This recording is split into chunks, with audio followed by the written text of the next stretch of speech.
Now, this is a ship with a rather curious history for many reasons. This is the USS Dauntless, only it isn't. Again, a pickup from iCollectibles in Blackpool. And I hadn't previously gone for this one, in part because it's not actually a Federation starship. Spoilers. Only now it is, because of Star Trek Prodigy. If you're not familiar with Prodigy, you might be forgiven because you would need a Paramount subscription at the moment to see it. But Prodigy is a fully CGI Star Trek show, including all the characters, and it's aimed at younger audiences, but it is clearly being very canonical in terms of its ship designs and its characters because it features Admiral Janeway. And this, now, is Admiral Janeway's, I want to say flagship, but it's definitely her ship, and there seems to be only one of them. And I don't know that we've had any explanation in the series as to why she's running around on the Dauntless.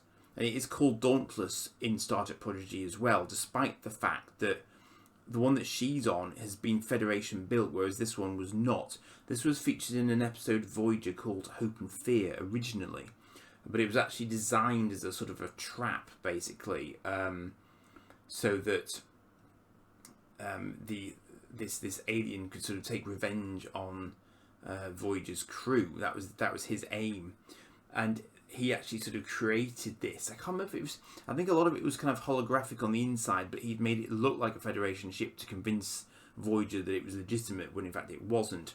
And it was designed to travel at slipstream velocities, which were far better than what Voyager could do. So in theory, it was Voyager's golden ticket home, because it would actually be able to travel that much faster than Voyager would ever have been able to. But as you can see, it's quite a sort of radical design, because of course it was intended to be presented as a sort of very experimental, because it's an NX, it's an experimental ship. But ironically, I can't remember if Enterprise was even thought of at this point, but they've given it nearly the same registry, but not quite, as the NX-01 Enterprise from Enterprise. So that's quite sort of interesting. But as you can see, it's a radically different design. It's not actually huge. So it's smaller than Voyager. It's fewer decks than Voyager. So it's the propulsion system that sets it apart. But as I say, the odd thing is that it wasn't actually a Federation design, and yet in Star Trek Prodigy we see it running around as Janeway's ship.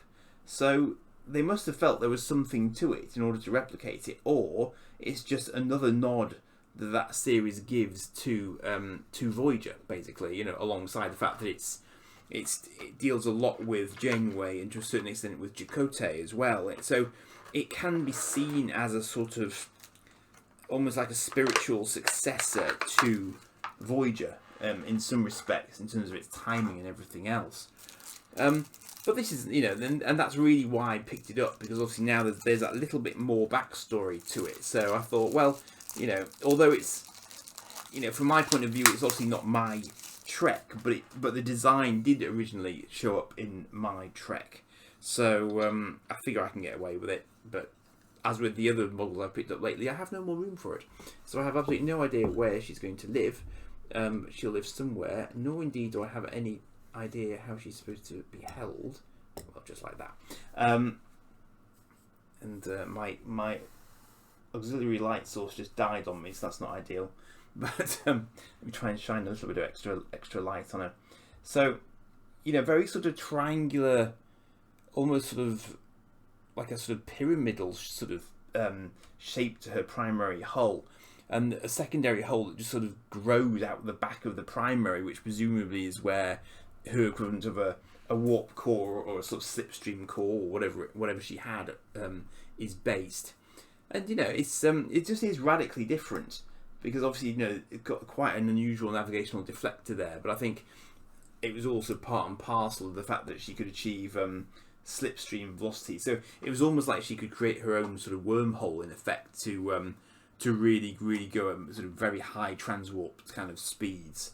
But I think that the slipstream driver is distinct from transwarp that the Borg used, although not I guess dissimilar at the end.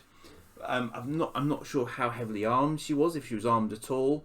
I think basically, she was designed to be a sort of a rescue vessel, basically for Voyager. But of course, it was just a ploy by this alien to try and trap them and basically get them assimilated by the Borg.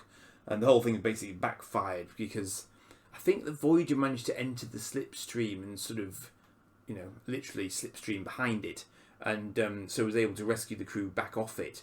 But I think that Prodigy is even borrowed from the bridge design of this original version of the Dauntless. So it is absolutely sort of bang on, as you'd expect to have seen it in the original Voyager episodes, which is nice of them. And you can tell that the team who are doing Prodigy care a lot about what's gone before, and yet they've also given it some very sort of clever little tweaks as well. So it'd be an interesting show to watch as it develops. It's finished season 1 now, but I believe that we will see more of it in its obviously in a second season as well, because I think it probably did well enough to keep going.